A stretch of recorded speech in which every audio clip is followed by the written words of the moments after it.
What's going on, fight fans? What's going on, Sweet Dreams Nation? So, man, I've been going through it this week. Been a little under the weather this week, so I'm just now getting these recaps from this card this past weekend out. It was an incredible card. It was looking like it was all gonna be all finishes throughout the entirety of the card. Every single prelim ending in a finish was incredible. Hey, yo, shout out to everybody on the prelims, everybody on the whole card. People showed up. They showed up to bang. The fights that went the distance were absolute bangers, and this is a great card. Kind of ended with a sour taste in the mouth.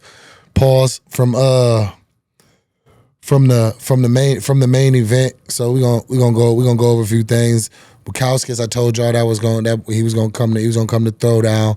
He did. Beautiful knockout.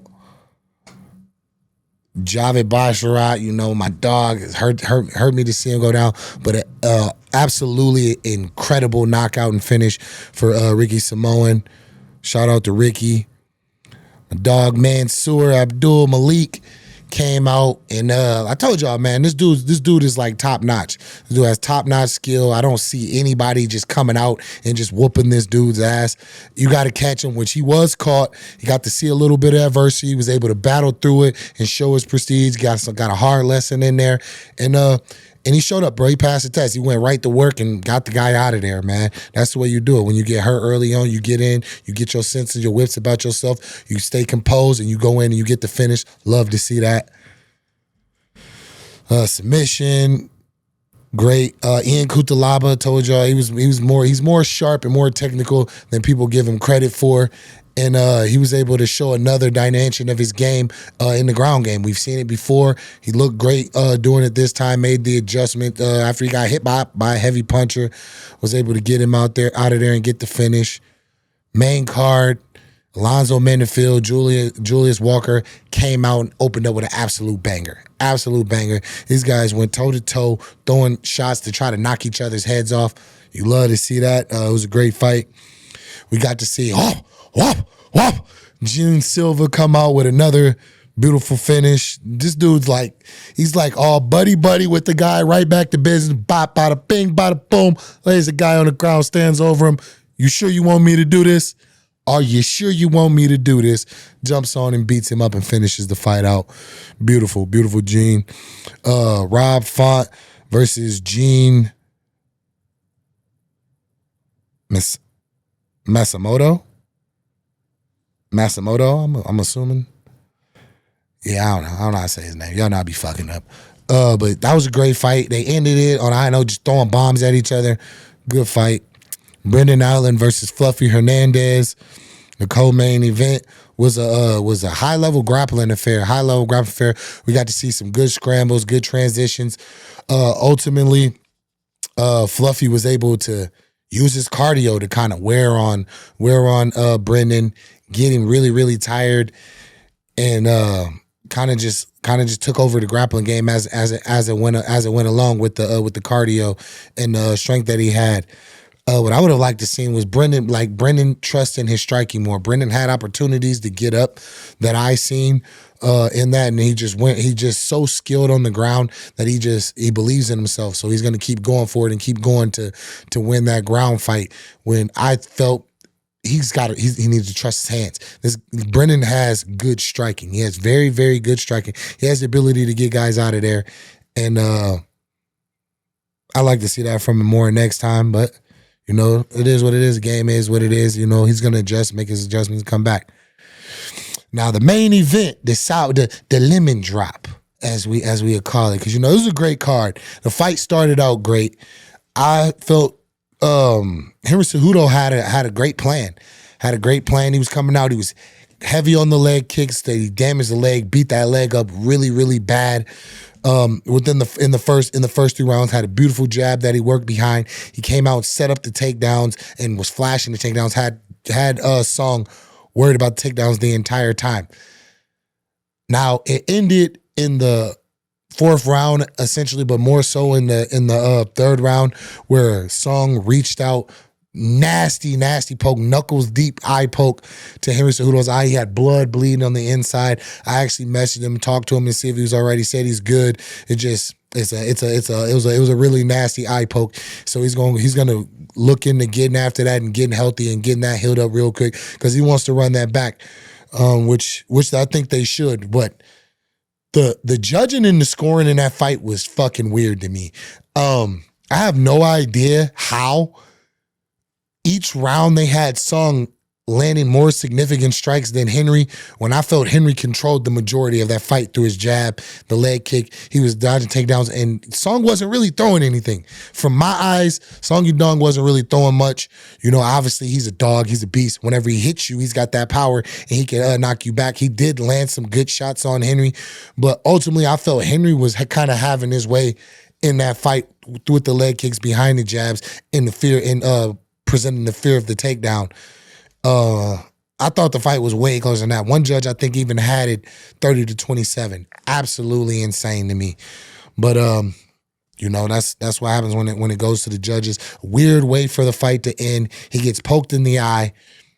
He obviously was still having trouble after he was given the time. And but tried to go out, tried to see if he could still fight. And ultimately that cost him the fight because in the rule book now has gone past the third round. So it's up to a judge's decision. So it goes to the judge's scorecards in which, you know, they scored it for Song. Super unfortunate, but can't wait to see it. Can't wait to see him back, and can't wait to see them run that back. I'd like to see that run back. That was shaping up to be a really, really good fight in there, and I enjoyed that. Now, let's get to some fight news. As y'all have seen, your boy is back. I'm right back in action, right back like I never left. April 26th, Kansas City. I'll be taking on Kahlil Rountree. The fight that was supposed to happen a year prior is finally going to happen now. And from what I've seen, you know, it's like it's a quick turnaround. You know, some people are concerned about it. Like, but the thing is this though, right? I've fought twice in the last 2 years. All right, that last fight, I wasn't able to get comfortable. I wasn't comfortable. I didn't feel the routine. I didn't get into my normal flow, and it didn't feel like it should. And I think part of that was the fact of how long I've been inactive and how long it's been stretched in between. Before that fight, I'd only had 3 minutes of time, which was warm-up time in a fight before to get into that fight and things of that nature. So, you know, it was, for me, it's like I need to get back active.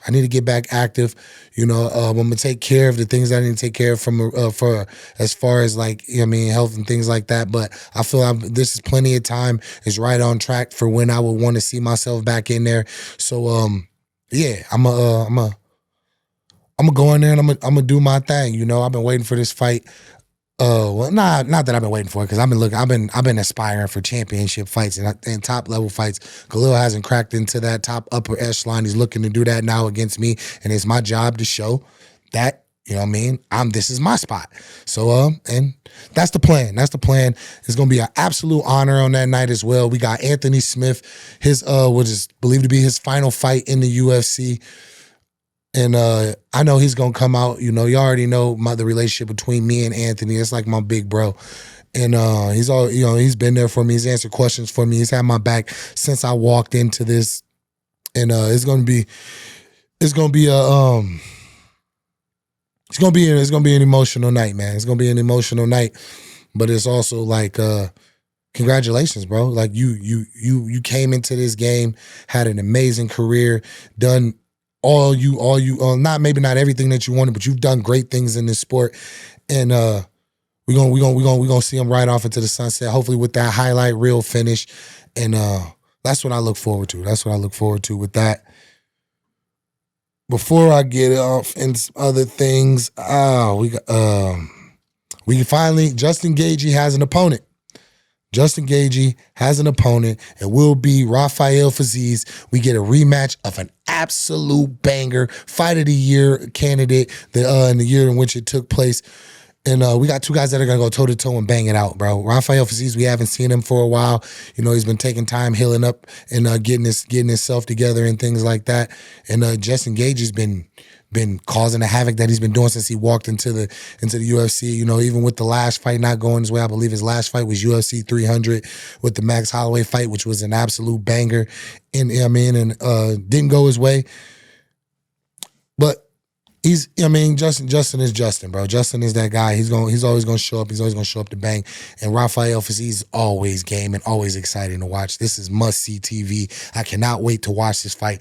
Absolute banger, banger alert. Really wanted to see the Dan Hooker and Justin Gagey fight. This is a good replacement for it. This is a very good replacement for it, and I think it absolutely will deliver. Now, moving on, we got fights this weekend. I'm kind of just going to skim over these. You know, I don't want to talk too much, you know. As y'all might have heard in the last video, it's a little better now. My voice is a little better now, but it's still, it's still a little shaky. But we're going to move on. Surprisingly, early on in the card, we got Charles Johnson. You already know Charles Johnson, my guy. I'm always back in the energy because he reminds me of the inner me. Yeah, I like that. We're going to keep that. But absolute banger. I think I don't really know much about this guy. I wish I could give y'all more cleaner breakdowns on the fights and the guys that some of the guys on this fight. But for Charles, I think Charles just comes out, puts his pace on him. Charles has a very dominant pace and a high work rate that he's just been drowning guys with. Guys on a 4-fight win streak, burning through the division. And now they decided to put him up against a young, hungry guy who may not be known like that. But you know, those young new guys are hungry and they're dangerous. He's got one fight in the UFC, first round knockout within the first 3 minutes. So yeah, man. Yeah, Charles got a challenge on his hand, but I'm always back in the energy, like I said. Also on tap, big heavyweights in the feature prelim bout. Shout out to Lane and shout out to him for that speech. They actually ran the call out from his last fight where he called out his son for whenever he gets older to chase his dreams and go after everything. I think that was dope. That was an amazing video. That was an amazing moment. His son will be able to look back on that moment and draw inspiration from it. And that's something that you just can't you can't put a price on. You can't really I don't even know what to say, bro. It was a dope moment, bro. So, you know, always rooting for that. Left hand of God, Danny Barlow, coming in against Sam Patterson. Not really sure who Sam Patterson is. He's got one fight in the UFC, he's got 3. So he's been around a little bit. 2-1 so far. Gonna be a good one, but you know what I mean? Looking to land that left hand of God on him. So we gonna see Willie Gomes, fast. Now, one thing I will challenge in this fight for Willie Gomes, I know you probably ain't gonna see this, or if you do, you know, just from what I've seen from your game, I like your game. He's fast, he's got good technique, he's got good footwork, but he's a lot of pop shots. He don't really sit down a lot on his shots, right? I want to see him sit down on some of those shots. You have opportunities a lot of times to sit some of these guys down, and just being a little passive and kind of being on that back foot a little, I think puts him in trouble sometimes. So I'd like to see him, you know, not do that. There's a lot of fresh faces on this card, so I don't really know this guy. The next fight, Nasrat versus Esteban. Dog, this is going to be a banger. This is going to be a banger. Nasrat got power in his hands. He's a very, very, very hard hitter. He's got the grapple. I believe he's got the grappling. He's willing to take you down, put you down, make you work on the ground as well. Esteban has dynamic striking.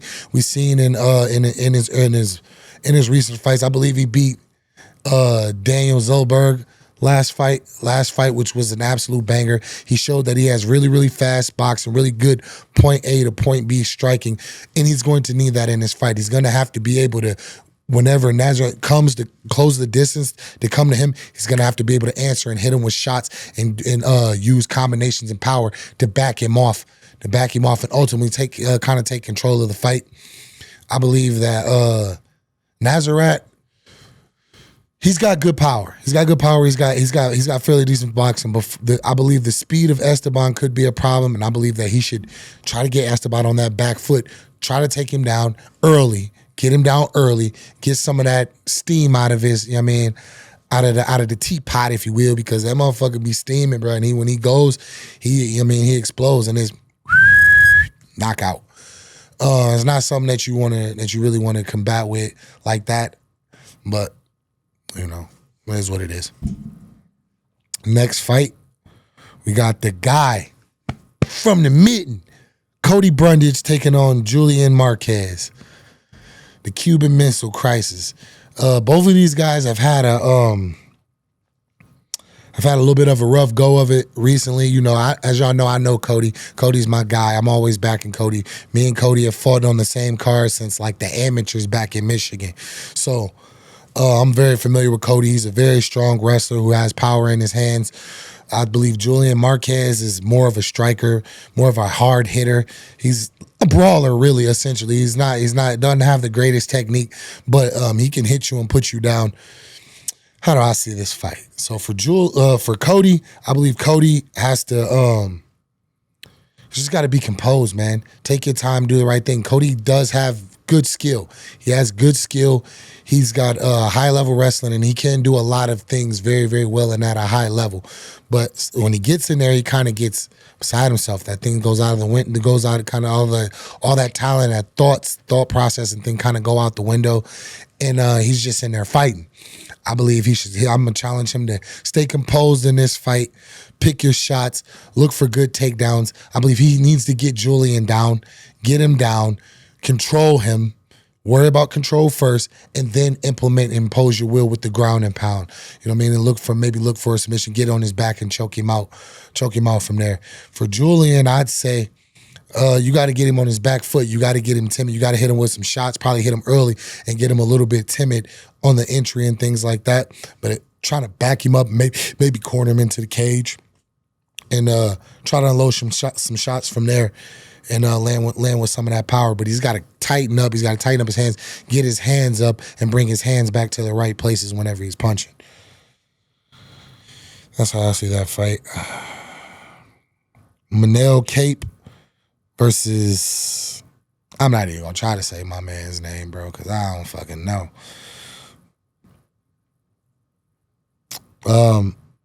For me, to be honest, like I've said this before, I believe Manel Cape is the best flyweight in the world right now.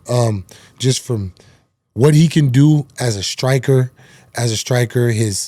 his composure, his speed with his hands, the devastating power.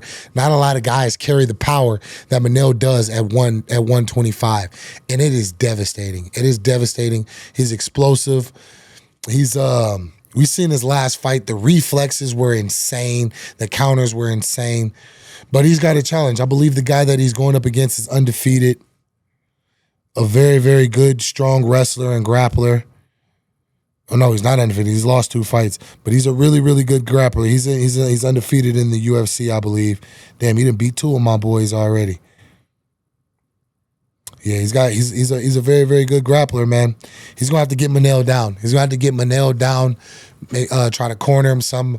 I don't think he should open up and try to strike with Manel, because anything he throws at Manel is gonna leave a door open for Manel to counter back, and one counter from Manel can be devastating. I believe he needs to get Manel. He needs to get Manel to the ground. We've seen Manel be able to be taken down before, and he's gonna have to control him. I believe this. So it's just classic grappler versus striker. Who's going to be able to get to the game? Who's going to be able to get in their bag? I believe Manel needs to implement a little bit more of a teep kick in this fight. Teep him down the middle, just because of how he shoots from the fights that I've seen. I've watched this guy shoot live. His torso and his body is a little bit square and flat up whenever he shoots.